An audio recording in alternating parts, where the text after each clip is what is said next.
Vamos tratar um pouco do assunto de reforma íntima, falando um pouco a respeito de renovação mental. Primeiro, o que é a renovação mental e quem precisa dela. A questão da renovação mental ela pode se dar por dois aspectos. Nós podemos trabalhar na questão da intelectualidade, aonde naturalmente é a assimilação, o conhecimento por meio do estudo.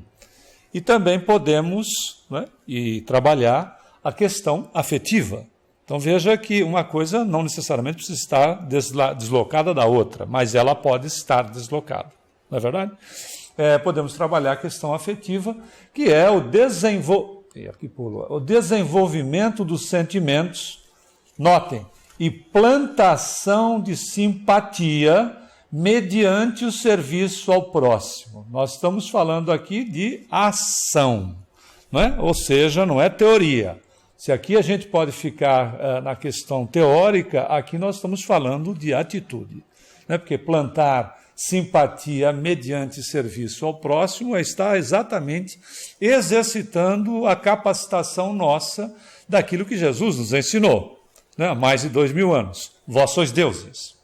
Ora, somos deuses em potência, da mesma forma que a semente não é a árvore, mas a semente possui potencialmente todas as características da árvore, não é? Com flores, frutos, etc. Essa é a posição nossa, não de semente, pura e simplesmente porque nós já temos aí uma conquista considerável no aspecto evolutivo. Né? Por mais que ainda muitas pessoas foquem o negativo, a realidade é que nós chegamos a um estágio evolutivo considerável. Nós saímos do primitivismo evolutivamente, estamos na condição de espíritos em expiação e provas e indo para a regeneração. São conquistas consideráveis se nós pararmos para pensar, porque se formos buscar o fator da evolução no planeta, nós vamos encontrar que o projeto daquilo que seria ser humano dista há mais de 7 milhões de anos. E apenas como a questão do Homo sapiens, nós estamos falando de uma relação de apenas 50 mil anos. Evolutivamente, 50 mil anos não é muito para um projeto de 7 milhões. E essa conquista nesse período do Homo sapiens, ou homem que sabe, para depois nós chegarmos, né, ao homem que sabe, ou seja, o Homo sapiens sapiens ou Homo sapiens moderno, esse período ele é muito curto. A nossa evolução é considerável. Porém, é óbvio que em matéria de notícia, ainda é mais notícia, ainda chama mais atenção aquilo que sai do normal, não é fato? Porque se nós formos olhar a população mundial, a grande maioria está fazendo o quê? Se não trabalhando, estudando, cuidando da sua vida, da vida dos seus familiares e participando diretamente da sociedade. O que destoa disso? São as notícias que ainda chamam a atenção, não é isso? Por exemplo, se você ouvir dizer que o Humberto, o expositor, saiu da casa espírita e foi mordido por um cachorro, não é notícia, não é verdade? Mas se você ficar sabendo que o Humberto saiu da casa espírita e se atracou com o cachorro e deu várias mordidas no cachorro, vira notícia. Ele sai do usual, né? Sai do usual. Na realidade, as pessoas dizem assim, o mundo está muito violento. É um engano. O mundo está mais informado. O que acontece? Em Harvard, há 2 anos atrás, se apresentou um estudo, e para Harvard chancelar, tem que ter bases sérias, né, de um trabalho com profundidade para poder ter uma chancela de uma Harvard. Nos últimos 60 anos, o mundo nunca foi tão pacífico como está atualmente. É uma realidade, historicamente. Se nós olharmos as questões de 14 a 18 e 39 a 45, 14 a 18, primeiro conflito mundial, ceifou cerca de 40 milhões de vidas. 39 a 45, ceifou mais ou menos em torno de 80 milhões de vidas. Nós nunca fomos tão pacíficos. O que acontece é que o volume de informação cresceu. De tal maneira que o que acontece na China, você fica sabendo, aliás, online, né? Imediatamente o que está acontecendo na China. Então, na realidade, o ser humano está evoluindo. Se nós formos buscar nos aspectos de solidariedade, de fraternidade, nós nunca tivemos um mundo tão solidário desde o momento da implantação, né, do Evangelho no mundo, que, veja, Jesus vem implantar o Evangelho. Não é produto pronto, é processo. O processo começou há mais de 2000 anos, sim ou não? Ele começou. E, na realidade, com a primeira casa que trouxe fraternidade, solidariedade, respeito, assistência, é a Casa do Caminho, cuja denominação ficou Casa do Caminho porque ficava no caminho de Jerusalém para Jericó, onde Pedro, Tiago, João, entre outros, fundaram, e foi a primeira casa onde nós temos assistência efetiva e caridade. Ao mesmo tempo da assistência, logo depois o trabalho de caridade. Era um trabalho como faz uma casa espírita. Ou seja, tinha uma palestra, e a gente vê isso lá na história em Paulo e Estevão, nós podemos conferir. Tinham palestras, tinham as bênçãos, que era o que a gente chama de passe de fluidoterapia, e assistência social, que Pedro ia fazendo puxadinhos na casa para poder fazer esse trabalho. Veja, todos esses aspectos são pontos de valorização para nós, não é verdade? Para nós como seres humanos. São pontos a serem valorizados, são conquistas que nós estamos fazendo. O nível de inteligência que nós estamos, né? Nível de consciência que a humanidade vem alcançando gradativamente, é verdade, não num número expressivo ainda, mas isso vem acontecendo. Nos aspectos da reforma íntima, se nós não valorizarmos as conquistas que vão acontecendo gradativamente, nós acabamos inserindo na vida o noticiário ao contrário, não é verdade? Olhando a notícia desagradável e valorizando a notícia desagradável, ou seja, valorizando em nós a notícia que nós ainda temos que superar, né? Os aspectos que nós temos que superar. Tanto é verdade que Emmanuel, no livro Leis de Amor, também através da psicografia de Chico, vai nos dizer o seguinte: quando nós percebemos, notamos que temos um hábito desagradável, nós já evoluímos. Por quê? Porque a resposta é automática. Quando se percebe, tem-se consciência de que está se dando uma resposta automática. É por isso que ele vai nos estimular, dizendo que nós, nesse aspecto, já evoluímos. Porque saímos do automatismo e fomos para a consciência. Não significa que mudou nada, não é verdade? Não mudou nada. Mas significa que nós já sabemos aquilo que estamos fazendo. O próprio Paulo de Tarso vai reforçar isso na sua primeira carta aos Coríntios, dizendo que muita coisa ele sabia que não deveria fazer, mas ainda fazia. O que é isso? Força do hábito. Você tenta, claro, e como é hábito, ele foi implementado durante muito tempo. Não é assim? Um hábito a gente não dá um estalar de dedos e está implementado. Ele é um processo também. Então, o que acaba acontecendo? E por vezes passa de encarnações para reencarnações. Não é uma coisa de uma encarnação para outra. Por exemplo, falar mal da vida alheia. Claro que o espírita não fala mal da vida alheia. O espírita faz observações aprofundadas a respeito da vida do semelhante, o que é muito diferente do que falar mal da vida alheia.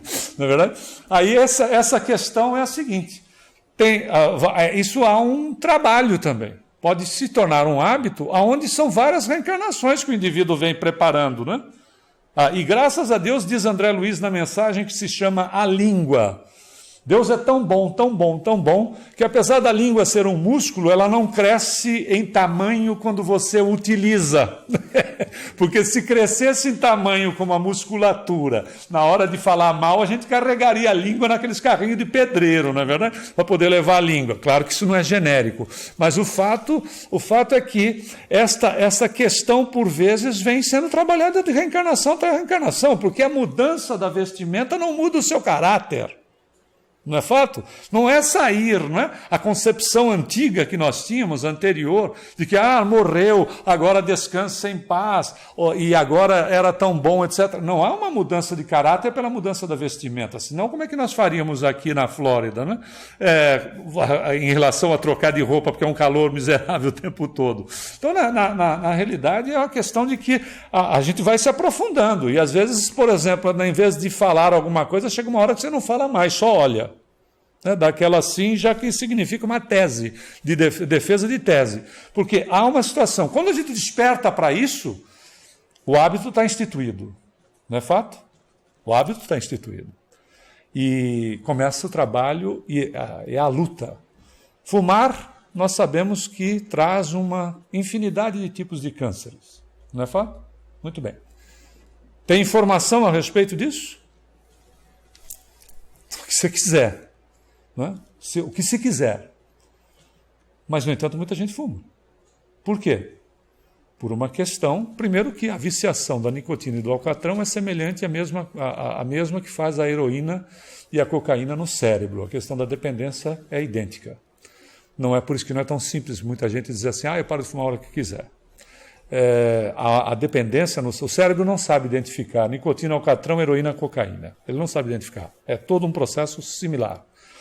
Então, na realidade, tem-se a informação, mas nem necessariamente tem-se, né, vontade absoluta, domínio completo sobre o processo. Sabe-se que se faz mal, mas continua cultivando. Isso tem a ver com a reforma íntima? Tudo isso que a gente falou até agora? Tem a ver ou não tem a ver? Não é verdade? Não são hábitos instituídos, mas que a bênção divina, através de palavras de Emmanuel, quando você percebe, você já mudou a plataforma. Não é fantástico?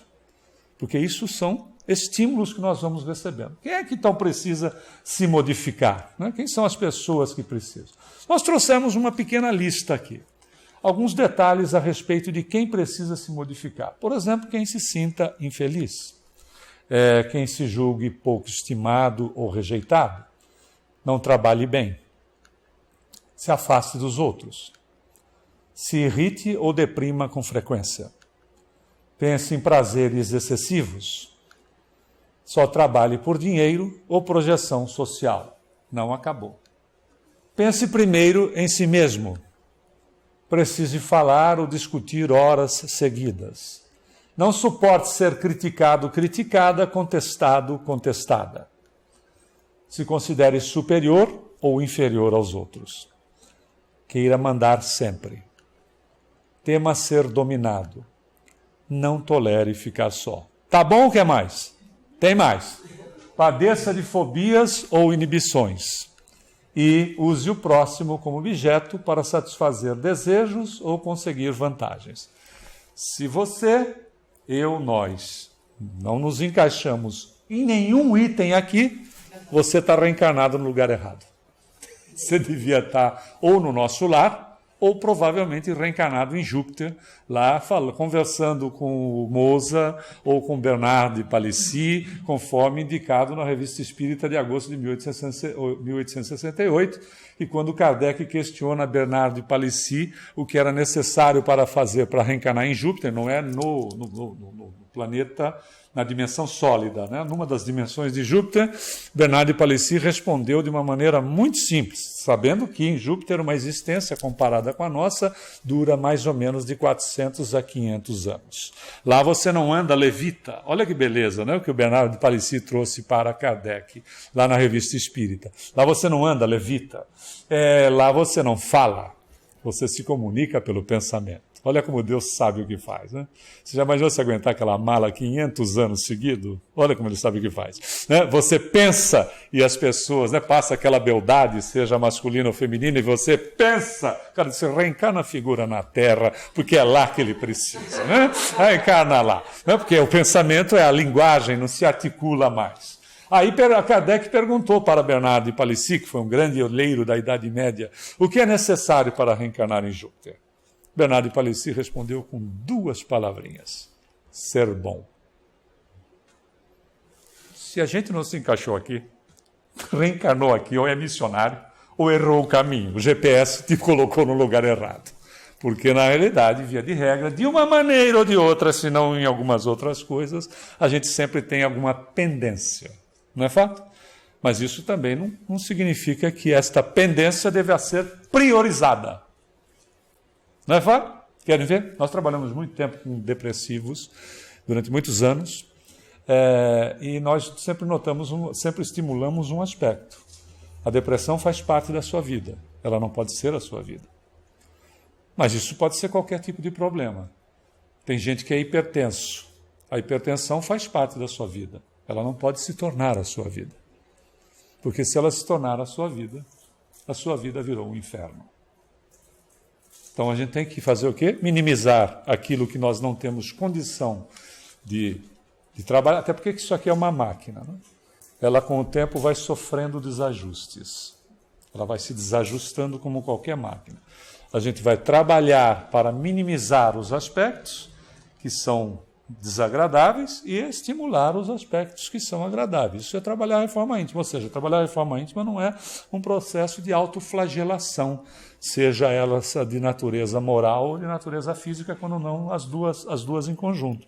Não é autoflagelação, é processo de conscientização. Por isso que diz Emmanuel no livro Justiça Divina, também através da psicografia de Chico, ele diz: é necessário reconhecer que todos nós, espíritos, encarnados e desencarnados em serviço na Terra, ante o volume dos débitos que contraímos nas existências passadas, somos doentes em laboriosa restauração. Todos somos enfermos pedindo alta. Pedindo alta de um primarismo que nós vivíamos até bem muito pouco tempo atrás, né? A dona Laura e o Ricardo, seu marido, no livro Nosso Lar, fazem um trabalho de regressão de memória, está lá para a gente conferir, lá com o André Luiz, fazem um trabalho de regressão de memória onde eles conseguiram suportar até, isso lá no Nosso Lar, 300 anos antes da nossa era. Depois não deu mais. O que a gente fazia 300 anos atrás? Em relação a respeito a nós mesmos e ao semelhante. Como é que nós agíamos? Você diz, mas o indivíduo se indigna e se indignar só não basta em relação ao dano causado ao outro. Não? Querem ver? Com o que a gente se divertia aos domingos, por exemplo? Com gente matando gente. Com feras correndo atrás de pessoas. Não é verdade? Essa era a diversão. A vida não tinha valor nenhum. Hoje você fica sabendo de caso que aconteceu com gente que você nunca soube que existiu e você se indigna, fica indignado ou indignada. Você diz, mas indignação não basta. Como não basta? Mostra um processo de evolução do sentimento da criatura pelo outro que ele não sabe quem é. Não é verdade? Isso é evolução ou não? Só que como ela é lenta, a gente não percebe. E como a nossa vida é curta, nós achamos que 2000 anos é muito tempo em relação ao Evangelho, não é verdade?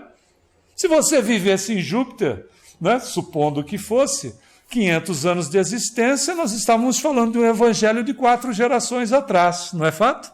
Mas como a gente vive hoje, segundo isso, pegando os números do IBGE no Brasil, porque aqui, por exemplo, na Califórnia, tem 23 mil centenários, só na Califórnia. Países de primeiro mundo, as pessoas vivem muito mais. No Brasil, há cerca de 3 ou 4 meses, o IBGE divulgou o último número de quantos anos o brasileiro vive em média, que já não é uma verdade para quem esteja num país de primeiro mundo, mas o brasileiro em média. Considerando que em 1950 o brasileiro médio vivia 45 anos, esse já estaria fazendo essa palestra materializado, porque já teria desencarnado há 15. Não é verdade? Então, veja, considerando que em 1950 era 45 anos, média, significava que tinha gente que morria mais cedo. O indivíduo de 40 anos era velho pronto para morrer. Dá para você imaginar? Nós chegamos hoje a 77,5. Distorce para 77,5 porque as mulheres vivem 80 anos, vivem mais do que os homens, e os homens vivem um pouco menos e distorce e fica na média 77 anos e meio. Ora, de 1950 para 2015 é considerável o aumento, né, dessa dobrou praticamente, mais que dobrou. Porém, quando a gente se refere a 2.000 anos atrás, diz assim, não, mas há 2.000 anos atrás, mas 2.000 anos atrás porque se vive pouco. Né? O Evangelho, se a gente for considerar, acabou de ser implementado. Não é verdade? E os avanços que se obtêm da implementação do Evangelho para cá tem que ser valorizado. Sim ou não? Senão a gente entra num círculo vicioso de repetir as mesmas coisas e achando que nada tem jeito. É o círculo vicioso do processo reencarnatório também, que esse é um grande problema, porque existe muita gente que às vezes, né, e infelizmente é grande o número daqueles que reencarnam, não cuidam de si mesmos, passam o tempo na existência, ficam adormecidos na indiferença, buscam apenas o bem-estar da vida terrena e reencarnam de novo. Ou seja, Emmanuel diz assim, que muitos saem do berço e vão para o túmulo, saem do túmulo e vão para o berço, sem saber exatamente o que está acontecendo, num processo que é totalmente automático. Diz a André Luiz no livro Sexo e Destino, através da psicografia do Chico, nascer, crescer, reproduzir-se, cuidar das crias e morrer, até aí chegam os nossos irmãos animais irracionais, que nascem, crescem, cuidam das crias, nascem, crescem, se reproduzem, cuidam das crias e morrem. Nós não somos irracionais, nós somos racionais. Stanislav Grof, que é um psiquiatra polonês, ele traz para as nossas informações os aspectos dos níveis conscienciais, que Joana de Ângeles, através da psicografia de Divaldo Pereira Franco, também utiliza dessa mesma estrutura, ou seja, há um endossamento até mesmo vindo do plano espiritual. Ele vai nos dizer, veja se não é isso, o primeiro estágio que Stanislav Grof traz, e que Joana de Ângeles também concorda, é o sono sem sonhos. É exatamente isso aqui. O indivíduo adormecido. É o sono sem sonhos. Nasce, cresce, reproduz, cuida das crias e morre. Quando tem a responsabilidade de se reproduzir e cuidar de cria. Senão só são 3. Né? O resto o que é? Diz André Luiz no Sexo e Destino. Livre-arbítrio. Se ele não existisse, seríamos máquinas. Fazemos programação espiritual, não construímos destino. Destino a gente constrói com as nossas escolhas, não é verdade? Eu sou herdeiro de mim mesmo, continuarei sendo herdeiro das minhas próprias ações. Muito bem, é sono sem sonhos. O segundo estágio consciencial é o sono com sonhos, aonde arquétipos e aspectos que estão no subconsciente profundo acabam emergindo, mas em forma de clichês. O indivíduo olha o céu, ainda está num processo, o automatismo é muito forte ainda, mas não é o primarismo do automatismo, mas o automatismo ainda impera. Mas ele olha o céu e não vê estrelas, vê pontos luminosos. Ele não consegue definir o que é um camelo e o que é um dromedário. Esse já é o sono com sonhos. O terceiro estágio, ele vai para a questão do sono com sonhos e no processo de despertamento, início de despertamento. Ele estava dormindo pesado e ele acordou, mas a gente acorda e não necessariamente sabe aonde está. Na verdade, há um momento, quando você viaja, há um momento de localização. Ele já consegue se localizar, ele já sabe que as suas ações têm reações, ele consegue ver o belo e o feio, o bem e o mal. Ele já está num terceiro estágio. O quarto estágio consciencial já é o estágio daquele que ultrapassou esse processo e o ego já é completamente dominado pela criatura, que é o estágio do indivíduo desperto. Ele, na realidade, é um estágio de Chico Xavier, de Madre Teresa, de Irmã Dulce, de Papa João Paulo II, de criaturas que já ultrapassaram a questão da egolatria e já vivem para a comunidade. No quinto estágio, e último, é a condição da consciência cósmica, que é Jesus. Quando ele se afirma, eu e o Pai somos um. Não é questão de se perder a individualidade. Não, absolutamente. É continuar com a sua individualidade, mas tendo total noção da relação cósmica, ou seja, como não dá para comparar, né? Seria mais ou menos você ter um chip no seu cérebro, porque a gente também não tem outra analogia para fazer. Não dá para fazer outra analogia. Não dá para fazer outra comparação. É a mesma coisa que botar um chip no cérebro e você ter a capacidade de participar de tudo que acontece vamos só falar do planeta. De tudo que acontece no planeta, né, mantendo a sua individualidade, mas estando inserido em tudo que acontece. Que é a condição de Jesus. Por isso esse processo de eu e o Pai somos um. Que é para onde a gente está caminhando. Que é o vós sois deuses. Para onde nós estamos caminhando. Né? Graças a Deus, no nível consciencial, saímos do automatismo já não? Saímos, né? Saímos. A gente já sabe o que é ação e reação? Sabe. Já experimentou na pele? Já. Você sabe definir o que é bem e mal? Sabe. Veja, nós já estamos num processo aí do despertamento, sim ou não? Isso é privilégio? Não, isso é responsabilidade. Muito será pedido, a quem muito foi dado. Pedido por quem? Por alguém que fica nos esperando lá na hora que a gente sai do túmulo e o sujeito diz, bom, agora vamos ver como é que fica a prestação de contas. Não. O processo é consciencial. O que eu fiz com o tempo que eu tinha? Por que eu não estudei quando eu podia? Por que eu deixei de fazer o bem? Mas eu também não fiz o mal. Mas aí diz os Espíritos, no Livro dos Espíritos, não é não fazer o mal, é imperioso fazer o bem. Porque quando nós não fazemos o bem, o mal ganha prevalência. O mal prevalece. Não é fato? A gente dá espaço para que ele aconteça. Então é imperioso que se faça o bem. Aonde? Como? Do jeito que quiser, aonde tiver, não é? Seja dirigindo, seja andando, eu posso fazer o bem no momento em que eu pense bem em favor da humanidade, em favor de alguém, em favor da pessoa que eu goste. Eu não preciso ter condições materiais para ter materializado o bem, mas eu posso fazer o bem de qualquer forma, sim ou não? Um dia nós vamos, como dizia Mahatma Gandhi, o libertador da Índia, né? o Mohandas Karamchand Gandhi, ele falava a respeito da prece certa feita, ele disse assim, orar não é pedir, orar é a respiração da alma. Significa dizer o seguinte, um dia nós vamos orar como respiramos, um dia nós vamos amar como nós respiramos. Você, eu, nós não precisamos pensar para respirar. É um processo automatizado que aconteceu no aprendizado quando não estávamos ainda individualizados, lá no vegetal, que nós aprendemos, nós automatizamos, não é que a gente foi uma samambaia. Nós dizemos, eu fui uma samambaia? Não, mas tem umas que andam por aí.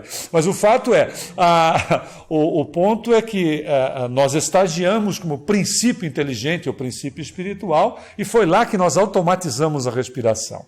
Nós damos comando inteligente quando queremos, por exemplo, controlar a respiração. Mas não precisamos pensar para respirar. Você vai almoçar aqui no centro daqui a pouco, não é verdade? E o que vai acontecer? Você precisa comandar inteligentemente o seu estômago para fazer ou todo o processo digestivo? Não, é totalmente automatizado. Houve um aprendizado e uma automatização quando a gente vem desde lá do vegetal até chegarmos à condição do espírito, saindo do animal que ainda é princípio espiritual para sermos espírito nominal, não é essa beleza que nós estamos falando.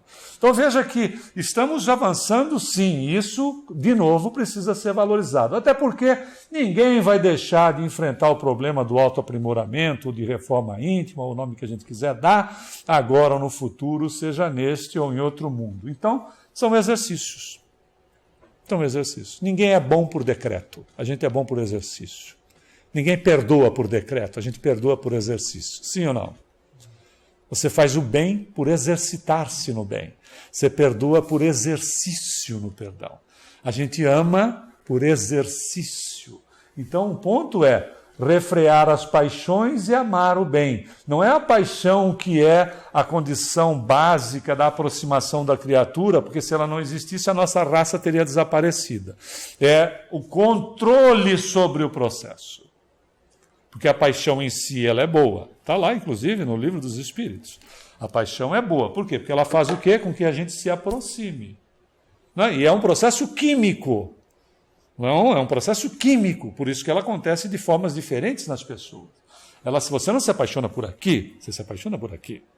Só que os gregos, a antiga Grécia, acreditava que a alma residia no coração. Então, né, quando você vai fazer aquela declaração de amor para o seu amado ou a sua amada, ou para a sua paixão, você diz assim, eu amo você de todo o meu coração. Você não vai dizer assim, olha, eu amo você com todo o meu quimismo cerebral. Isso é louco. Né? Então veja, mas o processo é químico. E ela tem uma duração no máximo de 24 a 36 meses. E ela é de pico, por isso que a gente assim, está no fogo da paixão. Faz isso. Bum. Quando faz assim, você não vê, não escuta, não sente cheiro, absolutamente. Não, se a mamãe diz assim, mas o cara nem banho toma, mas ele é aquele natureba, a mamãe só não sabe nada. Então o papai, seja lá o que for, chegou aqui, aí óbvio que o que é que acontece? O quimismo está bombando, vai ter que normalizar, porque se não normalizar, você morre de paixão. Então ele normaliza, quando ele normaliza, ele faz tumba, e é a hora que você me enganou, você me usou, eu não passei de objeto na sua mão. Tava ótimo enquanto estava sendo objeto, etc. Né? Mas agora, por quê? Mas eu estou com aquele homem, com aquela mulher, há 50 anos e continuo apaixonado pelo meu parceiro, pela minha parceira. Você não está apaixonado, você está amando. Você está amando. O que está acontecendo você é capaz de ver que o outro também tem problema, mas você não vai, colocar culpas no outro. Você vai fazer o quê? Buscar a harmonização. Você vai trabalhar o quê? Exatamente o bem seu e daquele que você gosta. Não é fantástico? É fantástico. Isso acontece na nossa vida. E, na realidade, é a educação da alma que tem uma matemática invertida. A gente aprendeu que 1 mais 1 dá quanto? Quanto dá mais 1 mais 1? Dá 2, né? Nesse caso dá 0, porque indiferença somado com egoísmo dá uma coisa que se chama sofrimento. Então, cada vez que a gente soma indiferença com egoísmo, a gente tem o resultado dessa matemática invertida que se chama sofrimento. E o que a gente tem que fazer? Vamos para os aspectos práticos, porque doutrina é prática, não é verdade? Evangelho de Jesus é prática. Evangelho de Jesus é roteiro de vida, roteiro de iluminação. A gente transformou em religião, isso é um problema nosso. Né? Em matéria de religião nos mundos, mas é roteiro de iluminação, é espiritualização, é religiosidade. É mais do que simples colocar uma questão de botar fórmulas. Então, o que fazer efetivamente? Não é a Karen Horney, a gente foi buscar uma pessoa que não é espírita. Ela já desencarnou, foi uma psicóloga. Ela sugere nesse livro dela, Nossos Conflitos Interiores, que ele pode ser achado em PDF na internet, inclusive. Ela tem outras obras, mas nesta aqui ela sugere para aquele que busca transformar-se intimamente, veja se não são conceitos espíritas. Descobrir seus sentimentos e desejos reais. Criar o seu sistema de valores. Relacionar-se com os outros de acordo com os seus sentimentos e convicções. Tornar-se produtivo em suas atividades. Se a gente faz e não gosta do que está fazendo, ou você muda ou você vai desencarnar antes. Não é verdade? Porque o que está acontecendo? Está havendo um desgaste de fluido vital, um desgaste de energia vital em cima de em condição dobrada em cima daquilo que a gente não gosta. Porque a gente tem que fazer por obrigação. E aí a obrigação tem maior dispêndio energético. E a pessoa desencarna antes da hora. Aliás, é André Luiz mesmo que diz no Nosso Lar que é grande, olha, o número de criaturas que desencarnam muito tempo antes da hora. Ninguém é peru para morrer de véspera.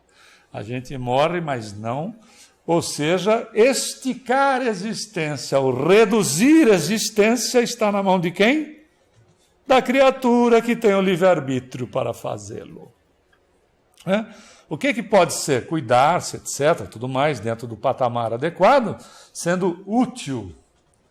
Descuidar-se ou sendo inútil, ou se estressar ao máximo, te leva para o desencarne mais rápido. É lei da vida. Não precisa ninguém fazer nada mais do que isso. E quebrar a estrutura das ilusões, ou seja, os exercícios de desapego da paixão que nós nutrimos pela imagem real que nós criamos de nós mesmos. Fazer as pazes com as nossas imperfeições, sabendo que a gente está trabalhando cada uma delas no seu devido tempo. Né? Então, não adianta ficar contra a criatura, ficar contra ela mesma.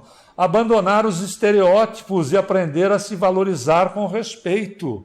Ora, é estereótipo a moça que tem querer ter 1,80 m com 48 quilos. Só dá para atingir isso comendo uma folha de alface no almoço e meia no jantar. Ou então é estereótipo o indivíduo que ele trabalha só o tórax e os braços, etc., e não trabalha as pernas, e aí ele fica aquela peça de bacalhau ambulante, porque fica assim, o bacalhau, só que com cabeça. Geralmente o bacalhau a gente não vê com cabeça, não é verdade? Isso estereotipa, não é não cuidar-se, absolutamente, é cuidar-se sim, alimentação, atividades, etc., mas é não se estereotipar, porque a moda não faz parte da sua organização fisiológica, não é verdade? Se você tiver uma estrutura óssea larga, não tem o Cristo que vai fazer você ficar fininho.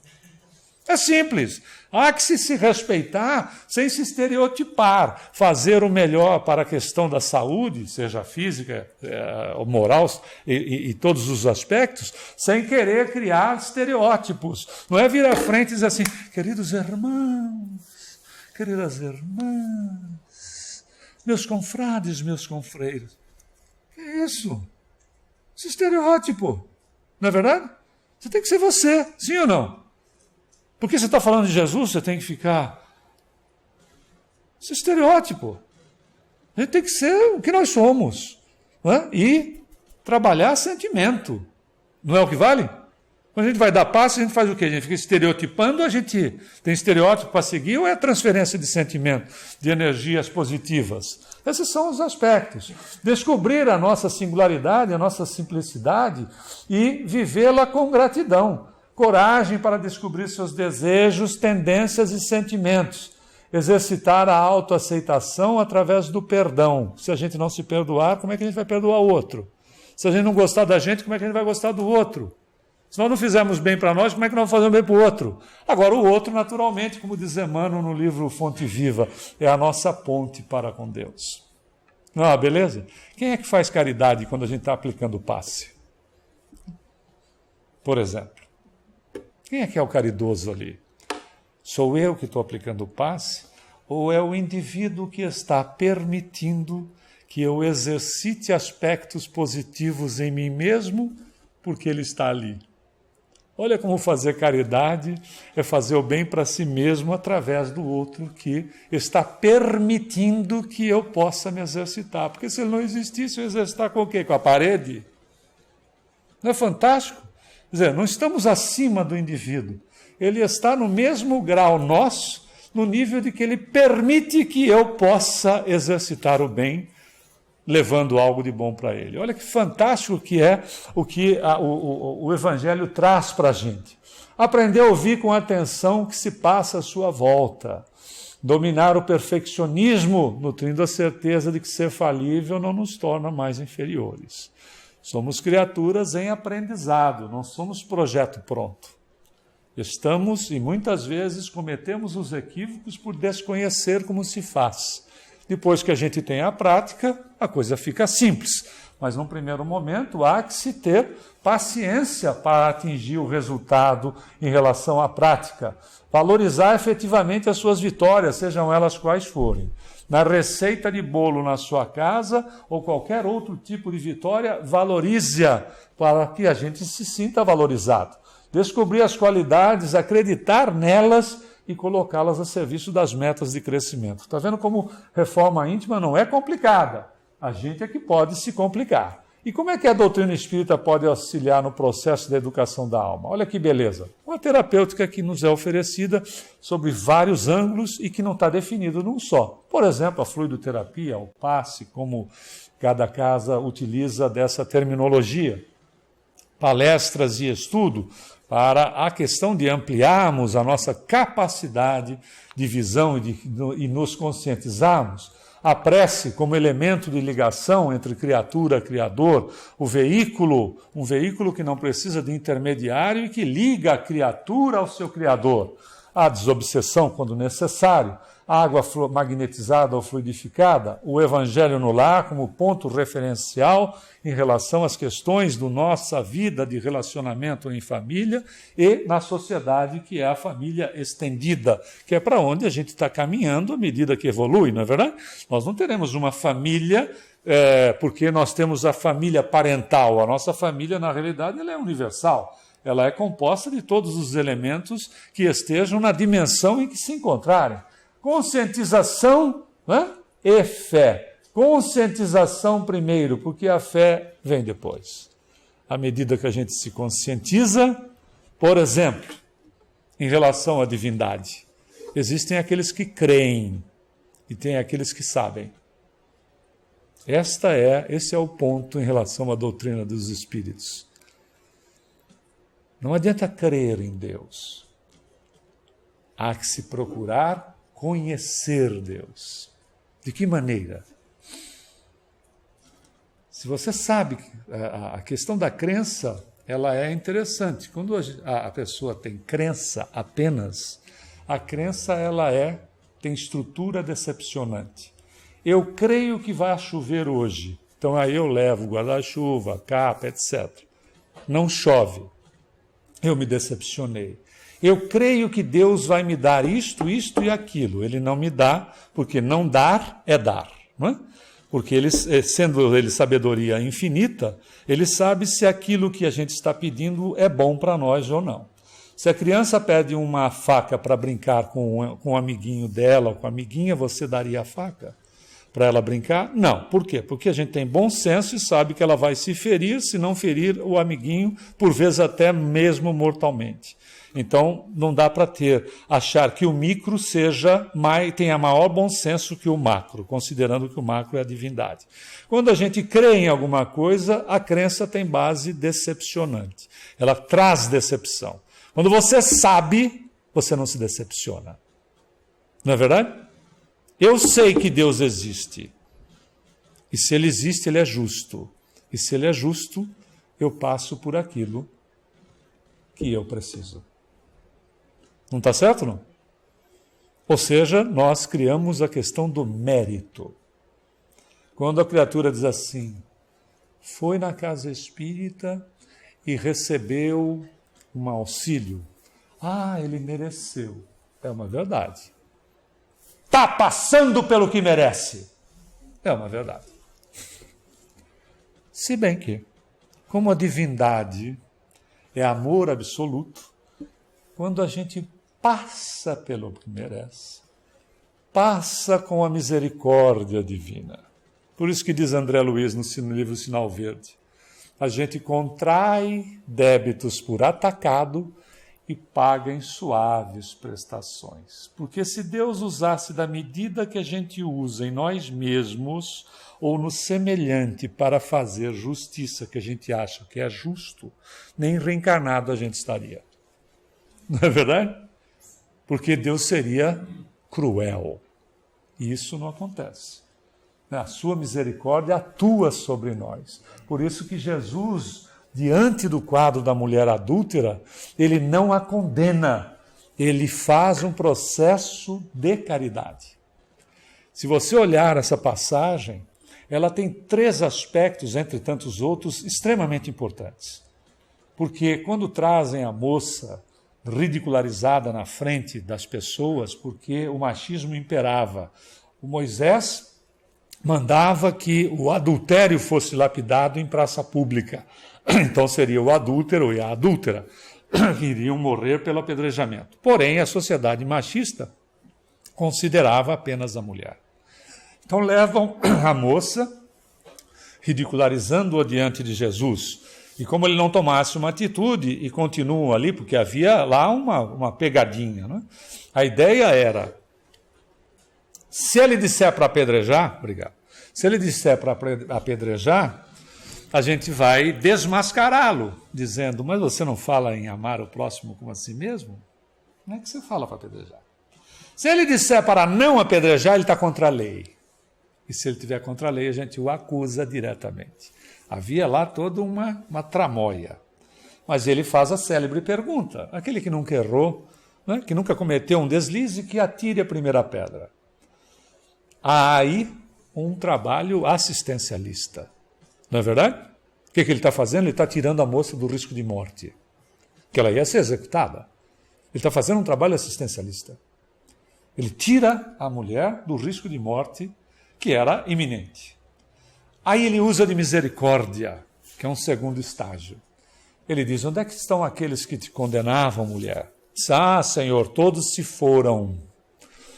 Misericórdia é se colocar na posição da criatura. Ele diz, tão pouco eu te condeno. Ele se põe na posição da criatura, porque ele vai dizer a Pedro, muito tempo antes, o homem é mais frágil do que mau. E a fragilidade do ser está no desconhecimento dele mesmo. Não dizia Sócrates, conhece-te a ti mesmo, que estava no pórtico do templo de Delfos, né? Conhece-te a ti mesmo. Foi encontrado depois em Luxor, dentro de uma pirâmide, 3.000 anos antes de Cristo, a frase, homem, conhece-te a ti mesmo e veja a tua pequenez diante dos deuses. É depreciativa a segunda parte, mas é o processo do autoconhecimento. A fragilidade está em não saber se gerenciar. E não saber ainda, não se conhecer suficientemente. Por isso que ele vai dizer o homem é mais frágil do que mau. Então ele se coloca na posição da criatura, usa de misericórdia, sabendo da fragilidade do ser humano, sabendo do problema que a criatura poderia estar vivenciando. E aí ele vai fazer caridade, quando ele diz, vá e não erres mais. É educação. Ele está educando. Está dando norte, direcionamento para a criatura. Isso é caridade. Por isso que é evidente que diz Emmanuel, não adianta você querer dar pão, falar de evangelho para quem está com o estômago vazio. Há que você assistir a criatura e depois dar-lhe direcionamento, dignidade, dignificá-la para que ela se torne produtiva para ela mesma e ela contribua não só para ela, como para a sociedade. Por isso, a questão da caridade não é uma questão de assistência pura e simples. É, na verdade, educação, direcionamento, né? Poder dar um norte para a pessoa, para que a pessoa possa alcançar por ela mesma a condição de sair da dependência, porque a assistência pura e simples transforma o indivíduo num parasita. E quando você tem dificuldade em assistir, ele continua um processo miserável, ele continua na miséria não só física, mas na condição da miséria moral, por não ter direcionamento nenhum na sua vida. Por isso que quando a gente procura o Evangelho de Jesus, vai dizer Kardec, no próprio Evangelho segundo o Espiritismo, que ele vai enfatizar que a assistência... Ih, aqui ficou... Foi tudo para frente aqui. Desculpe. Dá para você voltar naquele? Não, esse está muito na frente. Lá no fim. Eu apertei aqui um botão errado. E aqui, ó, isso, pode deixar que eu avance daqui. Kardec. Oh, ixi. É esse do Kardec. Não, antes.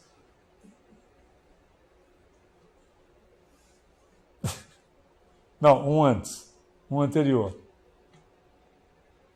É anterior a esse aqui. Aí ele diz o seguinte, que a felicidade que promete aos aflitos depende da observância da lei por ele ensinada, e que essa lei é suave, pois que apenas impõe como dever o amor e a caridade. Por isso que Jesus nos ensinou de que o jugo com ele é leve e o fardo é suave. Olha que interessante. Jesus não diz que vai levar para a gente. Ele não diz isso. Ele diz que com ele o jugo é leve e o fardo é suave. E é bem interessante a gente pegar esta figura do carroção de boi. Porque, na realidade, há aquilo que a gente chama de canga, que é esta peça aqui, não é? É o jugo. Que bota os dois bois juntos, não é isso? Para eles caminharem juntos. Quando a gente divide com Jesus, ele caminha conosco e divide o fardo. O fardo fica mais leve quando ele divide. Ele não tira a responsabilidade da gente, mas ele divide conosco para que a coisa seja suportável. Por isso que é importante que a gente se conscientize em relação a nós mesmos, diante do Evangelho do Cristo, e aproveite a oportunidade, valorizando a reencarnação, buscando, através do trabalho de reformulação interior, dias que são mais felizes, reservados a todos nós. Felicidade não é um processo que vai ser alcançado depois, é um estado de espírito, que, claro, no nosso nível evolutivo, não é permanente como a gente acha que deveria ser, mas tem que ser valorizado cada ponto, esticado o máximo que puder. E nos momentos é interessante, porque se nós formos notar, são os momentos mais simples que nós podemos estender para, evidentemente, continuarmos, pelo menos grande parte da vida, um pouco mais felizes. E fazemos essa reformulação sem que seja, na verdade, como dissemos, um processo autoflagelativo e que nos consuma, consumindo inclusive aqueles que vivem ao nosso redor. Meus amigos, muita paz a todos, o nosso muito obrigado.